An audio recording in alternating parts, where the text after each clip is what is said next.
Sama seperti pelajaran sekolah minggu biasanya, kalau di sekolah minggu saya selalu bilang sama anak-anak, siapa yang ingat materi minggu lalu gitu ya. Jadi sama, saya coba teman-teman kita coba recap dulu beberapa materi yang sudah kita pernah dengar ya mulai dari bulan lalu, waktu itu Tena ya sampaikan tentang outreach.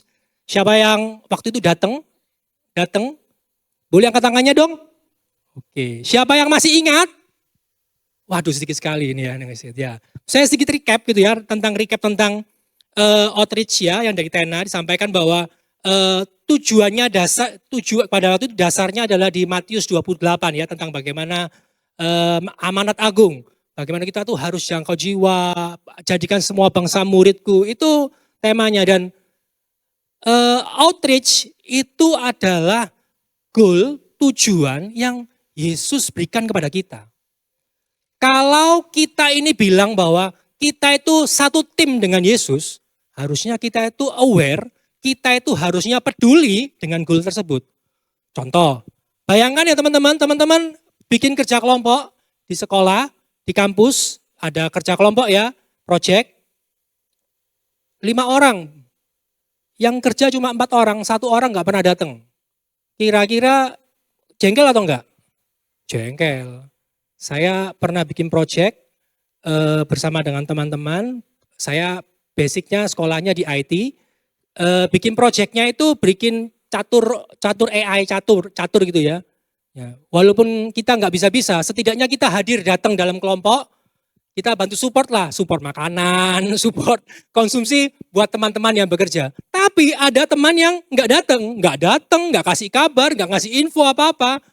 Ya, kalau kita jengkel, wah ini proyeknya susah, dia malah nggak datang, rasanya jengkel. Ini nggak satu tim sama kita. Atau teman-teman yang sudah bekerja, target akhir tahun ya omset naik 10%. Ada 1 orang dari teman-teman tim kalian nggak kerja dengan serius, kerjanya santai-santai. Padahal kita, waduh ini susah. Kita berusaha dengan kerja maksimal. Kira-kira apakah orang ini layak dianggap satu tim dengan kita? Saya pasti rasa enggak. Sama. Kalau kita ini berkata bahwa kita ini satu tim dengan Yesus, kita ini satu kesatuan dengan Yesus, kita harus ingat bahwa kita itu punya amanat agung loh. Itu goalnya Tuhan. Dan gak boleh kita lupakan. Kamu boleh lupa dengan segala ayat Alkitab, kamu boleh lupa dengan macam-macam, tapi kamu gak boleh lupa apa yang Tuhan mau, tujuannya Tuhan buat hidup kita. Menjadikan semua bangsa muridku. Itu penting. Itu penting. Jadi Yesus gak nyuruh kita jadi, oh kamu harus jadi pengusaha, kamu harus jadi seorang ilmuwan pandai. Enggak, Yesus cuma ngomong satu, jadikan semua bangsa muridku. Caranya gimana? Banyak cara. Itu disambung sama Kakak Marci 2 minggu yang lalu. Kakak Marci kasih penjelasan tentang benih, pohon, dan buah ya. Luar biasa, itu penjelasannya bagaimana kita kalau menjalankan amanat agung tadi seperti apa. Ada penjangkauan macam-macam gitu ya. Bahkan dikatakan bahwa kita itu bisa jadi adalah semula itu hanya benih. Benih yang mungkin dulu ditabur sama rekan-rekan kita, teman kita. Dan benih itu bisa bertumbuh menjadi bertumbuh menjadi pohon yang berbuah lebat. Jadi jangan pernah menyepelekan sesuatu yang sederhana, yang mungkin kita itu merasa bahwa nggak mungkin, temanku ini nggak bisa, perbuatan yang aku lakukan ini terlalu sepele, yang bisa memberikan impact kepada orang lain. Enggak. Jangan pernah menyepelekan benih yang kecil. Hal yang sederhana bisa bertumbuh menjadi sebuah pohon yang besar dan memberi buah. Itu pesan yang luar biasa. Nah hari ini masih dalam rangkaian bulan ya, temanya adalah Friendship Evangelism. Karena di minggu terakhir, jadi kita kasih kesimpulan-kesimpulan aja nih. Kasih kesimpulan-kesimpulan. Kita ambil poin-poin dari yang sebelum-sebelumnya. Jadi Friendship Evangelism sendiri apa sih? Kita itu kayak sedang berusaha ingin menyampaikan kabar baik ya. Injil katanya Kakak Marci kapan lalu, Injil itu kabar baik. Kita ini sedang mengabarkan kabar baik kepada siapa? Kepada teman, orang-orang di sekitar kita. Tentang apa sih? Tentang ini loh, bahwa ada Yesus yang selalu ada, dan Yesus ini yang sudah menolong kita, Yesus yang sama juga akan menolong mereka. Kabar ini adalah kabar yang sangat penting untuk kita sampaikan. Seberapa banyak daripada kita nganggap bahwa temanku itu nggak butuh kita. Temanku itu nggak butuh kabar ini. Siapa yang tahu? Siapa yang pernah berpikir pada saat mungkin temanmu lagi sedang sumpek, temanmu lagi banyak berpikir macam-macam, kemudian dia berkata bahwa aduh gimana ya, gimana. Itu momentum yang bagus loh untuk kita share firman. Hari ini kita mau belajar bersama dari sebuah kisah persahabatan di Alkitab. Terus terang saya jarang sekali membaca ini, tapi kemarin waktu saya merenungkan firman ini dan wah ini luar biasa sekali ya. Dan kita buka bersama dalam Yohanes 1 ayat yang ke-43 sampai ke-50. Supaya seru kita bacanya bergantian ya. Sengaja saya nggak tampilin ayatnya supaya kita sama-sama buka Alkitab. Alkitabnya jangan dianggurin guys. Ya, dibaca, yuk. Yang cowok kita baca dulu ya, dimulai dari Yohanes 1 ayat 43, yang cowok kita mulai, nanti yang cewek sambung ayat 44 dan selanjutnya, genap ganjil ya. 1, 2, 3. Pada keesokan harinya, Yesus memutuskan untuk berangkat ke Galilea. Ia bertemu dengan Filipus dan berkata kepadanya, ikutlah aku.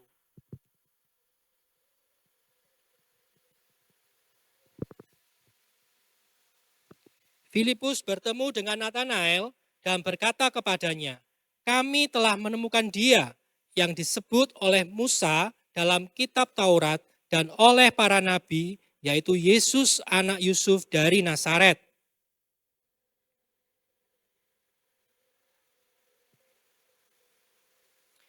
Kata Filipus kepadanya, mari dan lihatlah. Yesus melihat Natanael datang kepadanya, lalu berkata tentang dia, lihat, inilah seorang Israel sejati, tidak ada kepalsuan di dalamnya.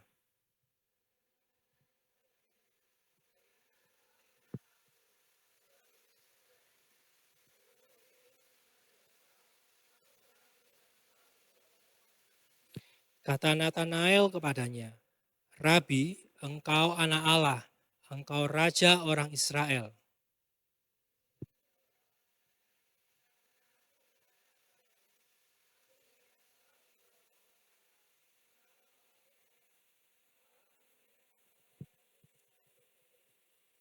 Oke, jadi hari ini kita akan belajar tentang kisahnya Filipus dan Natanael gitu ya. Filipus dan Natanael ini teman gitu ya, friend dari satu kota yang sama. Mereka berteman, mereka teman satu pelajaran. Jadi mereka tuh sama-sama belajar tentang kitab Taurat, kitab para nabi, dia tahu belajar semuanya. Dan yang menarik adalah Filipus berjumpa dengan Yesus. Kemudian apa yang dilakukan? Filipus ini apa? Segera cari Natanael. Filipus setelah dia tahu tentang Yesus, dia bersegera mencari Natanael. Di ayat yang ke-45 dalam versi firman Allah yang hidup ya, di versi firman Allah yang hidup, di sana dikatakan bahwa kemudian Filipus pergi mencari Natanael. Jadi di sana dikatakan Filipus itu pergi mencari. Kalau di Alkitabnya kita itu cuma dikatakan apa? Filipus bertemu. Jadi mungkin sedikit beda versinya. Tapi yang menarik apa? Filipus ini apa? Pergi mencari. Pergi itu namanya aktif. Bukan cuma iseng dan ketemu. Enggak. Pergi dan mencari. Artinya kita di Filipus ini mengeluarkan energinya dan pergi berjalan menemui Natanael. Karena apa? Filipus tahu ada kabar baik yang sedang ditunggu oleh Natanael. Filipus dan Natanael tahu tentang nantinya itu akan ada Mesias. Nanti itu akan ada seorang yang diutus untuk membebaskan bangsa Israel di zaman itu. Dan Filipus tahu, setelah dia berjumpa dengan Yesus, dia tahu bahwa ini adalah Yesus. Yesus ini yang dijanjikan di kitab-kitab Taurat dan para nabi. Apa yang dilakukan? Dia ingat sama temannya. Seberapa banyak daripada kita, kalau ada promo BCA kemarin gitu ya, yang diingat sama temannya, share sama teman, kemarin chat time ada diskon banyak nih ya. Wah kemarin ini ada apalagi makan di mana gratisnya banyak. Kalau promo kita ingat teman, tapi kalau Alkitab lupa teman biasanya. Seberapa banyak teman-teman kalau kita tahu ada Reels bagus, TikTok bagus, wah yang lagi nge-hype, misalnya apa? Versi lain dari garam madu misalnya ya, garam madu. Wah langsung share sama teman. Yang suka Korea, oh kemarin Jisoo ada earthquake baru, dance-nya keren ya gini ya. Share cepet, nggak perlu tunggu-tunggu langsung share. Seberapa banyak teman-teman dapat ayat bagus, share ke teman. Kenapa kok perlakuannya berbeda? Kenapa? Seringkali kita tuh berpikir bahwa, aduh kalau hal-hal yang kekristenan, aduh nggak usah buru-buru, lambat aja nge-share-nya. Tapi kalau sesuatu yang menarik, share langsung. Bahkan nggak perlu sampai akhir, share dulu baru dilihat gitu ya. Jangan. Kita ini harus belajar apa? Sama. Apalagi kalau kita ini timnya Yesus loh. Satu tim dengan Yesus. Kalau kamu nggak satu tim dengan Yesus, terserah. Tapi kalau saya satu tim dengan Yesus. Saya tahu apa yang dipedulin sama Yesus. Jiwa itu pedulinya sama Yesus. Dan ini harusnya concernnya kita. Kalau Yesus peduli sama jiwa, kita juga harus peduli dengan jiwa. Apalagi sama teman kita, teman sekerja kita, teman kerjaan kantor kita, teman di sekolah kita, teman di kampus kita, teman nongkrong kita. Kalau kamu peduli tentang hal-hal yang baik, hal-hal yang lagi happening di dunia, kamu share kepada temanmu hal-hal yang baik tentang firman, share Rek. Kapan lu share tentang firman? Kak Aldo kasih quote yang bagus, firman yang bagus, di-share. Bukan buat menu-menuin bionya Kak Aldo, enggak. Tapi tentang firmannya. Firman yang baik, firman yang memberkati kita, bagi kepada teman kita. Ini yang dilakukan sama Filipus. Dia tahu ada berita yang baik, dan dia tahu Nathanael lagi tunggu, apa yang dilakuin? Dia langsung share. Dia bersegera pergi menemui Nathanael. Jadi pelajarannya apa sih teman-teman? Yang pertama, kalau kita tahu kita terima hal yang baik daripada Tuhan, kita mari belajar untuk apa? Berbagi kepada teman kita. Kalau kita tahu bahwa ini adalah hal yang penting, memberkati kita, bagi buat temanmu. Saat kamu tahu kamu sudah diselamatkan, saat kamu lagi depresi, lagi sumpek, nggak punya cara, tiba-tiba ada firman Tuhan yang berbicara kepada Anda. Ada seseorang yang ngobrol dengan Anda dan bagi firman, dan kalian diberkati, bagi buat orang lain. Jangan cuma diem aja. Kalau kamu punya video bagus, kamu share, tapi firman gak pernah kamu share. Sama aja, bohong. Pertanyaannya lagi, kamu timnya siapa? Kamu timnya Yesus atau entah siapa? Kalau kamu timnya Yesus, kamu harusnya peduli tentang hal seperti ini. Kemudian kita lanjut ya, habis pelajaran pertama. Nah, waktu Filipus ajak Nathanael, responnya Nathanael apa? Mana ada Nazaret ada hal yang baik. Di Nazaret memang ada yang bagus. Ditolak. Jadi kalau kalian ditolak ya, jangan bingung. Sejak zaman dulu, ini Nathanael ini salah satu murid Yesus. Sebelum jadi murid Yesus sudah ditolak. Jadi jangan pernah takut dengan penolakan. Cowok-cowok jangan takut sama ditolak ya. Jadi hal yang lumrah, ditolak. Karena apa? Dia belum tahu aja. Waktu pertama kali kita nggak pernah tahu tuh sesuatu, kita pasti apa? Menolak, nggak mungkin. Gimana caranya? Waktu kita dikasih tugas sama guru kita, sama dosen kita, atau mungkin atasan kita, tolong ya, selesaikan ya tugasnya ya, 2 hari dikumpulin. Atau sama yang bekerja di kantor, korporat, tolong hari ini diselesaikan ya jobnya. Buat kita apa? Nggak mungkin nggak bisa. Karena apa? Kita nggak pernah tahu, seperti apa sih skupnya, seperti apa sih kedalaman tugasnya. Ternyata setelah dipelajari, ternyata gampang, nggak susah. Ini respon pertama kali, seringkali apa? Saat kita terima sesuatu yang impossible, nggak ada loh. Ceritanya di Alkitab, aku sudah belajar nih tentang Alkitab, nggak ada hal dari Nazaret. Kalau dari Bethlehem ada, dari Nazaret nggak ada. Bagaimana mungkin seorang Mesias datang atau ada hal yang baik dari Nazaret? Ini yang dilakukan sama Nathanael pada Filipus.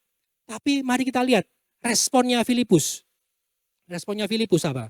Dia berkata apa? Mari dan lihatlah.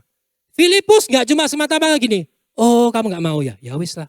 Enggak loh. Dia bilang gini, ini beneran bagus loh. Coba lihat kalau bahasanya saya, tonton dhisik ta iki lho, apik wis ta.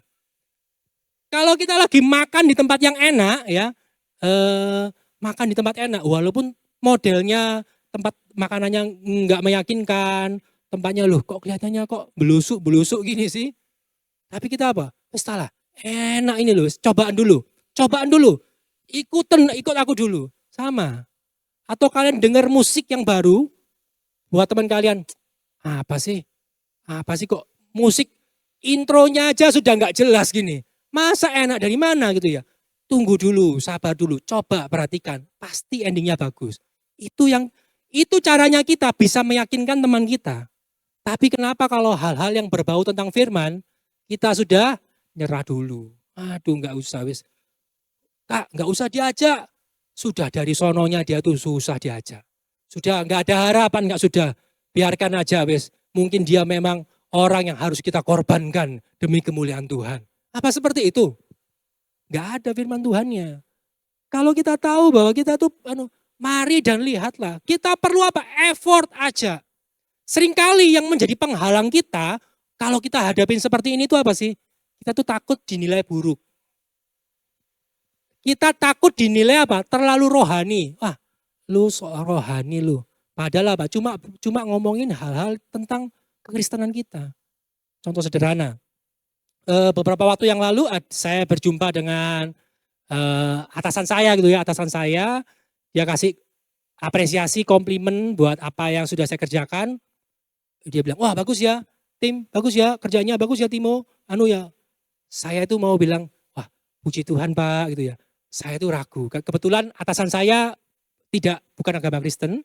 Jadi saya bilang, oh iya Pak. Nggak berani ngeluarin kata-kata, puji Tuhan Pak ya. Tuhan tolong. Nah, harusnya kan tinggal ngomong, sederhana. Puji Tuhan ya Pak, Tuhan yang tolong. Itu sesuatu yang sederhana. Kita nggak sedang bilang Pak, bertobatlah Pak. Enggak bilang gitu. Tapi saya cuma bilang, oh iya Pak. Iya Pak. Cuma gitu aja. Enggak bisa keluar.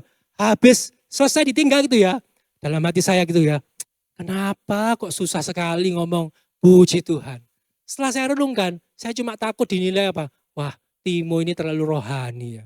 Orangnya orang terlalu Kristen. Padahal apa? Ya enggak ada salahnya. Belum tentu yang dipikirin sama orang tersebut sama dengan pikiran kita. Seringkali hal-hal yang seperti itu cuma di kepala kita. Kita sudah di kepala merangkai-rangkai kejadian-kejadiannya. Oh nanti itu bakal kayak gini. Oh nanti seperti ini. Padahal apa? Tidak ada yang berpikir seperti itu. Dari hal sederhana kita tahu kita terima berkat. Ada seseorang yang mengapresiasi kita. Katakan apa? Puji Tuhan. Tuhan tolong. Puji Tuhan. Tuhan berkati saya. Kata-kata sederhana tapi itu impactful. Kata-kata sederhana yang membuat orang, oh ternyata di belakangnya dia ada Yesus loh. Oh orang ini orang Kristen. Dia ini percaya adanya. Hal sederhana. Kita tidak dituntut oleh Tuhan untuk apa? Bertobatlah Pak. Bertobatlah Pak. Ini Pak tahun habis gini Pak. Zamannya susah Pak. Jangan Pak. Tuhan gak tuntut kita seperti itu. Tuhan cuma mau menjadikan semua bangsa muridku dengan caranya apa? Dengan caranya kita. Yesus tidak pernah nyuruh kita dengan satu cara, satu metode. Beberapa tahun sudah Kakak Marci sudah sampaikan banyak caranya ya. Enggak perlu satu cara, banyak cara. Dan Filipus contohnya apa? Dia ngajak temannya. Sederhana, dia berusaha meyakinkan temannya. Apa yang kita pelajari dari kisahnya Filipus yang ditolak tadi apa? Pelajaran yang kedua, jangan pernah kecil hati teman-teman. Jangan pernah kecil hati kalau kalian itu merasa ditolak, dipertanyakan. Hal-hal yang mungkin buat kalian bahwa ini penting tentang kekristenan. Buat teman kalian yang sudah lama gak ke gereja, kalian itu wah penting loh, dateng ayo. Buat mereka, bullshit kamu, ngomong apa? Terlalu banyak teori kamu. Kamu gak pernah tahu kesusahanmu. Mungkin mereka menolak kita, gak apa-apa. Tetap terus maju berdoa buat mereka. Tetap terus berteman dengan mereka. Tetap terus dekat sama mereka.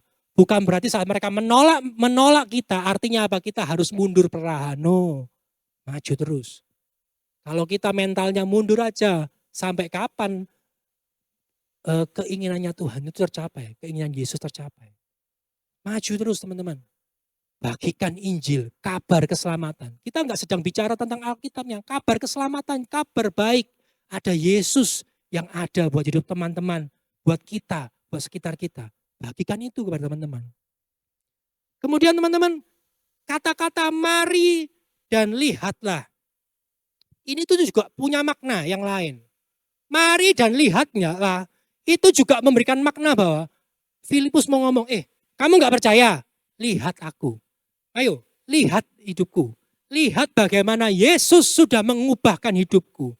Hal yang sama teman-teman, pada saat kita mau share sesuatu kepada teman kita, seringkali apa? Teman kita, orang di sekitar kita, dia itu akan apa? Ngelihat dulu sama kita. Kamu ngomong kayak gitu, hidupmu sudah betul tak? Ini seringkali apa? Jadi sebuah penghalang buat kita. Kita takut duluan. Waduh, aku belum perfect ini seperti kakak-kakak yang lain. Aku ini belum sempurna.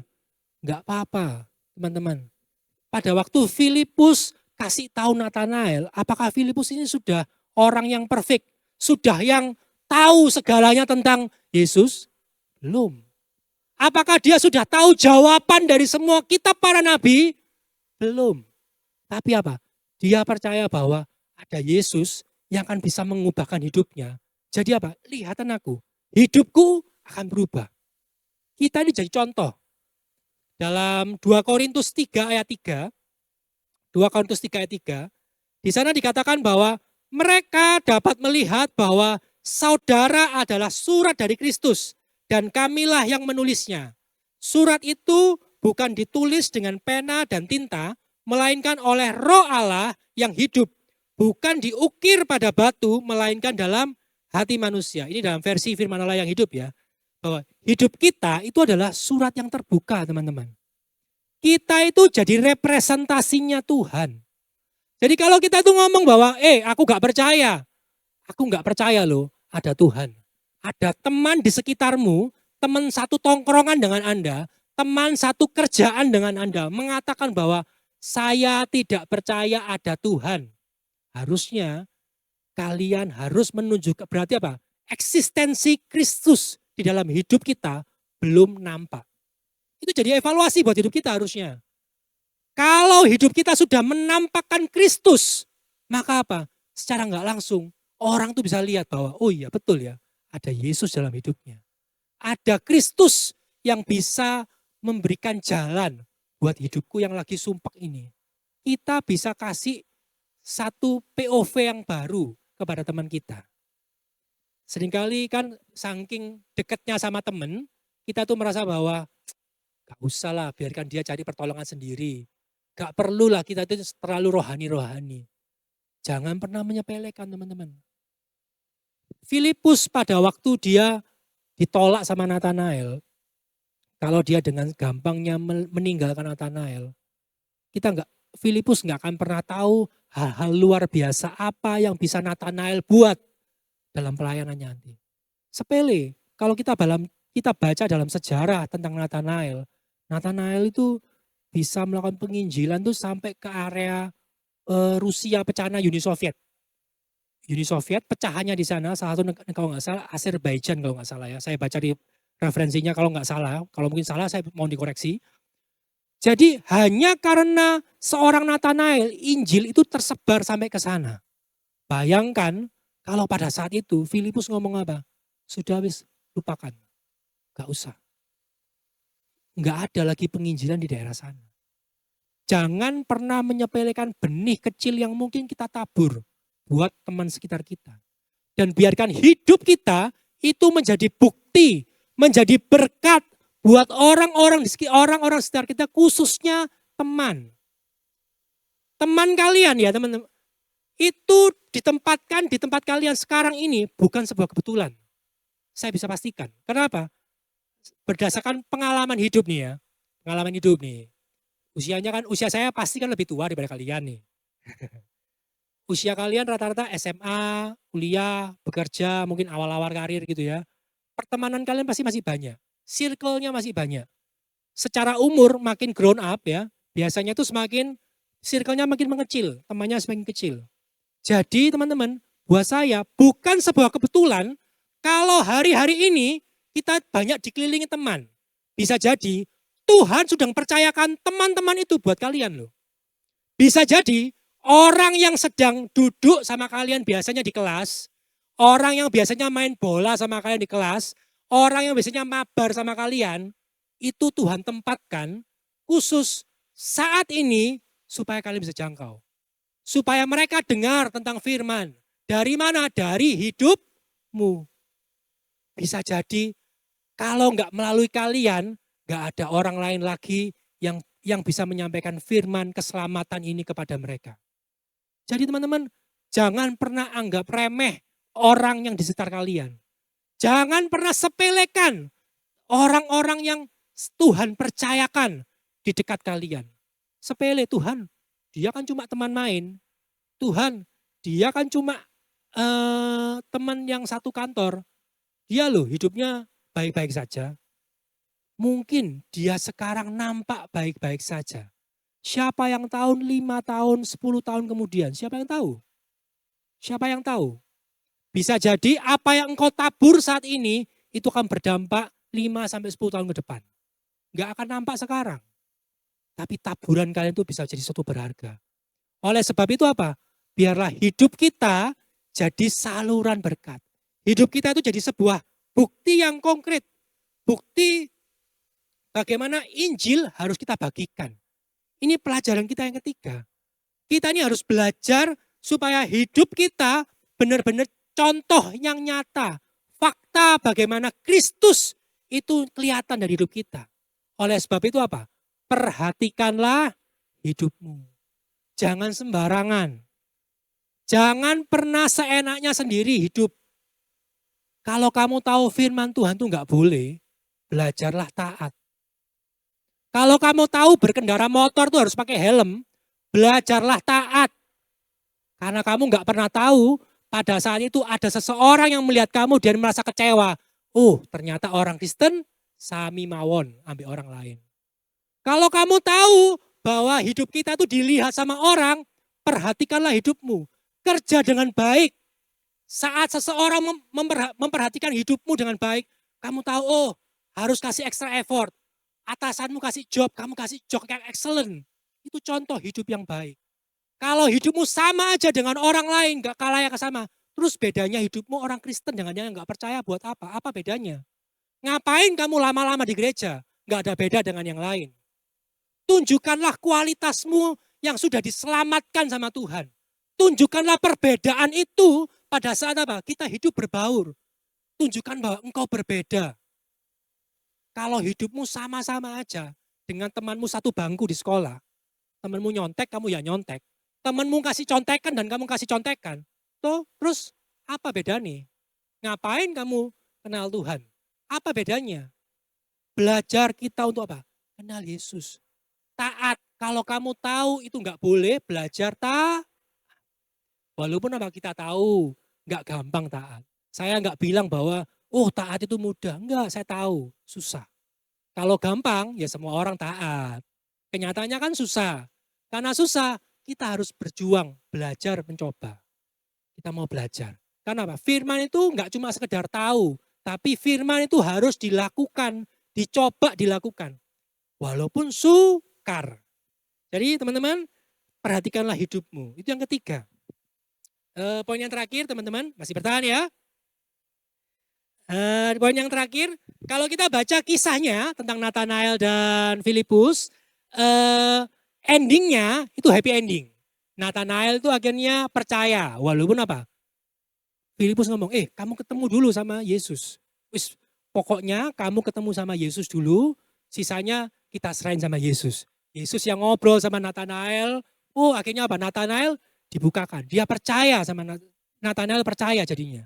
Nah, yang menarik teman-teman, seringkali kita happy ending ya Nathanael percaya. Tapi kita lupa bahwa ada sebuah peran dari seorang Filipus yang luar biasa. Filipus ini perannya luar biasa. Tanpa ada Filipus nggak ada Nathanael. Tapi apa yang membuat Filipus itu bersemangat? Apa yang membuat Filipus itu mau bahasanya saya itu getu, niat bawa Nathanael kepada Yesus. Karena Filipus sudah alami Yesus dulu. Filipus sudah terlebih dahulu jumpa dengan Yesus. Dia ngerti sama Yesus, oh ya Tuhan, ini yang harus dilakukan. Oh seperti ini Tuhan, dia coba lakukan. Nah, karena Filipus ini bertemu dengan Yesus secara pribadi. Dia alami dan dia tahu. Maka Pak Filipus dengan semangat dia mau kejar Yesus. Dia mau cari Nathanael. Percaya aku ini sudah alami hal yang baik. Aku ini sudah alami hal yang luar biasa. Percayalah. Ini yang dialami sama Filipus. Kalau kita cuma sekedar ngajak orang berdasarkan karena disuruh sama teman. Karena disuruh sama kakak pemimpin care. Karena disuruh sama para leader-leader yang di sini. Capek pasti teman-teman. Sumbernya itu harus daripada Yesus. Karena kamu tahu kamu sudah diselamatkan. Karena kamu tahu kamu terima Injil keselamatan. Karena itulah kamu harus bagikan. Beberapa waktu yang lalu saya juga share yang sama di teman-teman di EYC Pro waktu itu tentang mengasihi. Sama teman-teman, kalau kita mau mengasihi orang lain, nggak pernah ketemu sama Yesus sumber kasihnya, capek. Yang sudah punya pasangan, entah itu pacar, entah itu tunangan, entah itu pasangan suami istri, mengasihi pasangan kita, melelahkan atau tidak? Melelahkan pasti, capek. Aduh, maunya banyak. Dia itu maunya makan apa? Terserah. Diajak nasi goreng, loh katanya nasi goreng lagi. Loh tadi katanya terserah, sekarang diajak nasi goreng gak mau. Ya udah kita makan bakso. Jangan bakso, bentuknya bundar soalnya. Loh tadi katanya terserah, repot, capek. Atau mungkin yang punya pertemanan yang complicated.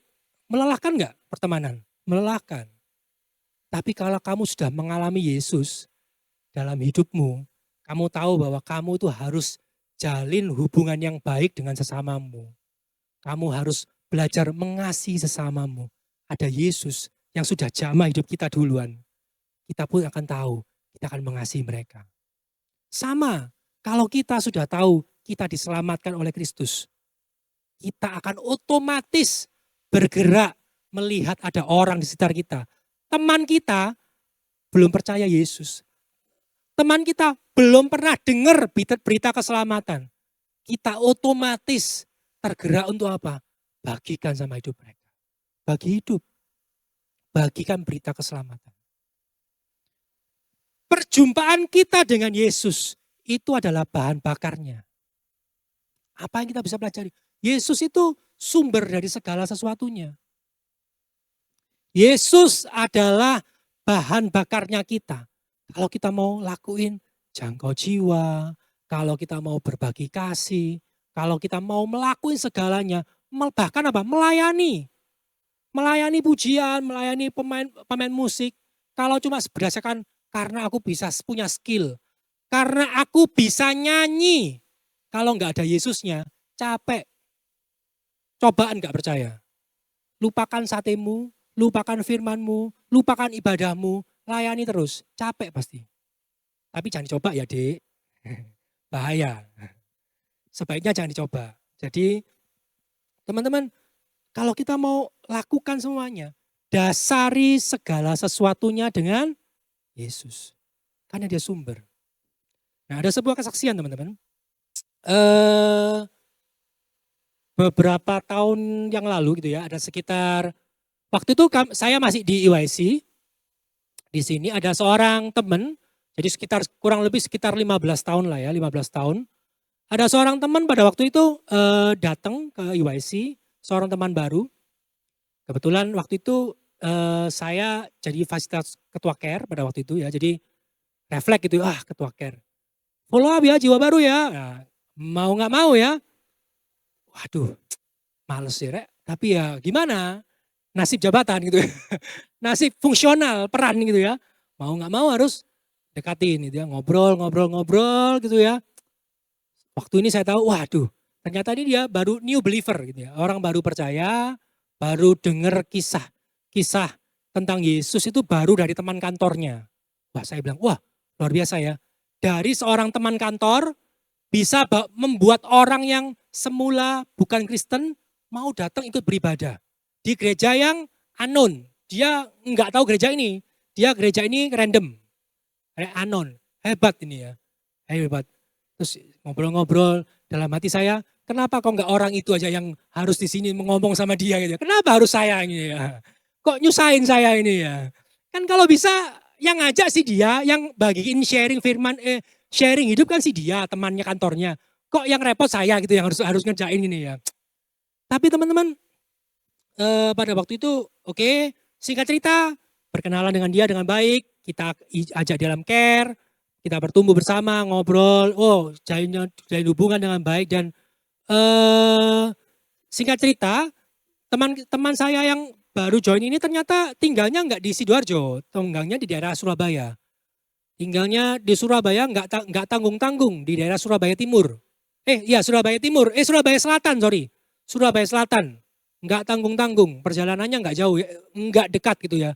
Jadi kalau dia datang ke gereja gitu ya, saya waktu itu IYC mau datang gitu ya, waduh males ya IYC ya capek gitu ya. Teman saya bilang, Kak saya datang ya Kak ya. Wah tertegur kita ya. Dia yang jauh dari Surabaya Selatan datang ke Sidoarjo. Saya rumahnya di Jenggolo, waktu itu di Jenggolo. Masa nggak datang, malu ya. Datang semangat, kita ngobrol gitu ya. Singkat cerita kita bertumbuh bersama, kita care, setahun 2 tahun. Nah ternyata ada halangan, ada masalah. Sama seperti Nathanael ada masalah. Masalahnya adalah keluarga. Keluarganya ini masih bukan Kristen, jadi banyak menolak, masalah. Dia cerita, saya punya kendala Kak, seperti ini gimana? Wah saya bingung, ini hidupnya orang bukan hidup saya ini ya. Kalau hidup saya hajar terus, gas gitu aja. Ini hidup orang, dia kan masih anaknya orang gitu ya, nggak bisa gitu. Kalau dia dimarahin orang tuanya, masa hidup sama saya, saya aja masih ikut orang tua gitu ya. Bingung saya, waduh gimana ya, saya berdoa sama Tuhan. Tiba-tiba waktu saya berdoa, Tuhan bisa kasih pengertian gitu ya. Gak apa-apa, hidup kekristenan itu tuh bukan tentang agamanya. Hidup kekristenan itu bukan tentang liturginya. Hidup kekristenan itu tentang bagaimana kita percaya sama Yesus sebagai Tuhan dan Juru Selamat. Waktu itu saya ingat sekali, kami ngobrol, kami cerita, saya cuma ngomong, gak apa-apa. Kalau mungkin hari ini kamu harus terpaksa kembali bersama dengan orang tuamu, oke gak apa-apa. Tapi saya percaya setiap benih yang dulu kamu ikut ibadah, di care, gak akan pernah terbuang dengan percuma. Dia sudah sempat baptis loh di sini. Dia bilang, waduh tapi gimana ya? Ya gak apa-apa. Saya percaya Tuhan tuh gak pernah kebetulan taruh dia di tempat ini. Kamu gak kebetulan jumpa dengan saya gitu ya. Padahal ya buat saya ya gak gitu juga gitu ya. Tapi saya waktu itu gak apa-apa. Yang harus kamu pegang apa? Kamu harus percaya bahwa Yesus sebagai Tuhan dan Juru Selamatmu. Pegang itu. Oke kita berpisah. Dia hidup dengan hidupnya, saya hidup dengan hidup saya gitu ya. Dan kemudian singkat cerita kemarin waktu itu saya lupa. Sesudah COVID atau sebelum COVID. Sesudah COVID kalau nggak salah. Sesudah COVID, tiba-tiba ini siapa masih ingat Facebook ya, zaman lama Facebook ini ya. Generasi oldies ini ya. Tiba-tiba dia di Facebook nih. Saya terus terang Facebook saya juga sudah lama nggak sekali aktif. Tiba-tiba ngechat di Facebook gitu ya. Terus dia ngobrol, halo Kak gitu ya. Wah ini namanya kok familiar ya, siapa ini ya. Terus saya coba ingat-ingat, oh ini teman saya yang lalu dulu dia percaya gitu ya. Ya kan saya kepo, gimana kabarnya? Ngobrol-ngobrol, iya saya ini. Bahasanya dia, iya puji Tuhan. Wah kok sudah pakai nama puji Tuhan gini ya. Apakah dia ini sudah kembali ke kita gini ya. Seperti apa? Kan gak pernah kabar, soalnya benar-benar gak pernah ada kabar. Hampir sekitar 10 sampai 13 tahun lah gak ada kabar. Kemudian ngobrol-ngobrol via chatting, wah kan semakin tambah kepo nih. Gimana ya kabarnya? Oke lah, tanya kamu tinggal di mana? Oh ya kamu tinggal di sini Kak. Oke kebetulan ada satu tempat yang cocok di tengah-tengah antara tempat kerja saya sama tempat kerjanya dia. Kita ketemu ya ngobrol. Ketemu ngobrol cerita-cerita. Gimana kabarnya? Oh ternyata sudah menikah. Habis menikah, ya ini cerita orang tuanya gimana kabar orang tuanya. Orang tuanya kemarin waktu ada yang meninggal. Saudaranya juga yang meninggal. Kemarin gini cerita, ya dia alami berbagai macam hal dia cerita. Kemudian saya namanya orang kepo, saya tanya, sekarang kamu agamanya apa? Kamu sekarang percaya sama siapa gitu ya? Dia bilang, ya puji Tuhan, saya itu sekarang tetap percaya sama Yesus. Saya tetap sama Kristus. Wah, dia bilang. Saya sering loh Kak, ikut streamingnya Elohim pada waktu itu. Berarti sudah COVID ya, sudah COVID. Streamingnya Elohim pada waktu COVID itu saya ikut streamingnya. Saya juga kadang kalau nggak ada streamingnya, saya ikut streamingnya yang mana gitu. Wah, saya langsung, wah, saya nggak percaya kan, nggak mudah percaya. Besoknya saya follow up lagi. Kamu di mana rumah? Tinggal di mana? Saya di sini. Oke. Saya boleh main nggak gitu? Saya pede aja main gitu ya. Saya main ya, boleh ya? Oh, boleh, kapan? Sebentar nanti saya atur waktu ya. Saya nanti pulang kerja, saya mampir ke sana. Oke, saya pulang kerja. Wah, saya pulang kerja menarik teman-teman. Dia datang ketemu sama dia, jumpa. Oh ya, puji Tuhan ya, gimana gitu ya, ngobrol-ngobrol, cita-cita. Dia sudah menikah, punya istri, punya anak. Pasangannya ini belum Kristen gitu ya. Belum Kristen gitu. Dia bilang, oh pasanganmu belum Kristen ya? Belum percaya sama Yesus? Belum. Oh iya ya. Tapi kamu tetap percaya sama Yesus kan ya? Ya saya percaya. Oh iya. Ya kan saya nggak percaya gitu ya, kan ragu. Bayangin sudah berbelas-belas tahun gitu ya. Akhirnya ngobrol, singkat cerita, cerita-cerita dan share. Beberapa kali kita ketemu, jumpa. Yang saya dapat simpulkan apa sih?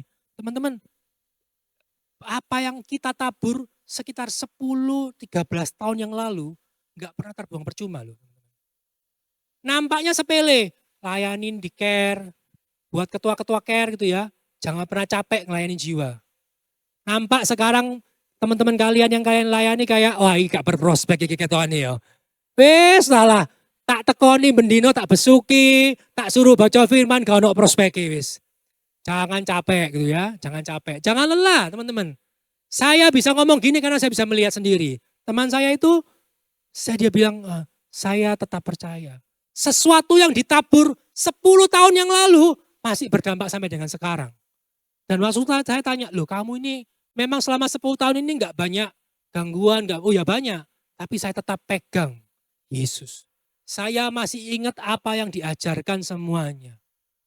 Padahal waktu itu saya aja lupa ngomong apa gitu ya. Lupa, tapi teman-teman jangan pernah sepelekan hal-hal sederhana, benih yang kita bisa bagikan kepada teman kita. Kamu cuma ngomong, Tuhan berkati ya. Kamu cuma perlu ngomong, temanmu lagi susah, kamu perlu datengin dia, kamu berdoa. Boleh gak aku berdoa buat kamu? Temanmu lagi punya masalah keluarga, datang kepada dia. Cuma cukup ngomong, aku doain kamu ya. Enggak perlu tunggu, Kaldo, ayo doain temanku dong. Enggak perlu. Temanmu malah bingung, wah siapa ini yang datang-datang? Dia hanya perlu kamu untuk doain dia. Itu impactnya lebih besar daripada kamu ngajak ketua kermu, kamu ngajak Kak Aldo, itu impactnya lebih besar. Jadi teman-teman, kehadiran Anda buat teman Anda itu impactful. Selama kita benar-benar kasih benih dengan baik. Hidupmu itu benar-benar jadi berkat dengan baik. Dan untuk hidup kita itu bisa hidup yang baik, hidup yang benar. Caranya kayak apa? Kasih Yesus. Kasih Kristus itu apa? Dasar bagaimana kita harus berbagi Injil kepada teman kita. Kasih Kristus itu dasar dari segalanya. Kalau kita nggak pernah ngalami Yesus, kalau kita nggak pernah ngalami kasih Kristus, percuma. Kalau kamu hafal sama ayat Alkitab, tapi kamu nggak pernah alami Kristus, nol. Karena kamu cuma tahu ilmunya. Sama halnya, kamu tahu hari ini firman Tuhan, tapi kamu nggak kerjakan firman, sama aja nol. Kerjakanlah firman, lakukanlah firman. Karena yang Tuhan lihat adalah buahnya. Bagaimana kita tahu, bagaimana Yesus mengasihi kita dan kita memberikan buah kepada orang di sekitar kita. Itu tunjukkan. Dan jangan pernah andalkan kemampuan kita. Andalkan Kristus. Andalkan Kristus supaya apa? Supaya dia yang bisa memberikan kekuatan kepada kita untuk apa? Enggak jadi lelah. Memberikan kabar Injil yang baik kepada orang sekitar kita. Jadi teman-teman, kalau coba diingat sekarang teman-teman di sekitar kalian, teman kerja, teman kantor, teman kuliah, teman yang suka nongkrong bareng, teman mabar gitu ya, teman di sekolah yang sukanya nongkrong di pojokan bareng gitu ya. Teman-teman itu dipercayakan Tuhan sama kalian loh. Sepele, tapi Tuhan percayakan hidup mereka dalam tanganmu. Dari hidup kita bisa jadi berkat buat mereka. Hidup kita jadi saluran berkat. Oke teman-teman, jadi hari ini kita sama-sama belajar. Saya undang para pemain musik sama rekan-rekan pemimpin pujian, WL Singer. Biarlah hidup kita itu benar-benar sesuai dengan hidupnya Kristus. Kristus yang jadi dasar. Ini penting. Kalau Kristus nggak jadi dasar hidupnya kita, yang ada apa? Oh supaya aku famous. Oh supaya aku ketok keren. Supaya aku nampak bisa. Supaya aku menjalankan tugasku dengan baik. Supaya aku nggak dimarahi sama Kak Aldo bagi para pemimpin care. Supaya aku nggak dimarahi sama ketua careku. Aku menjalankannya ini. Bukan. Tapi karena Kristus. Hanya Kristus dasarnya kita hidup itu melakukan.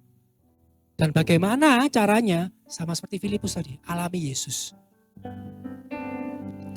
Melekat sama Yesus.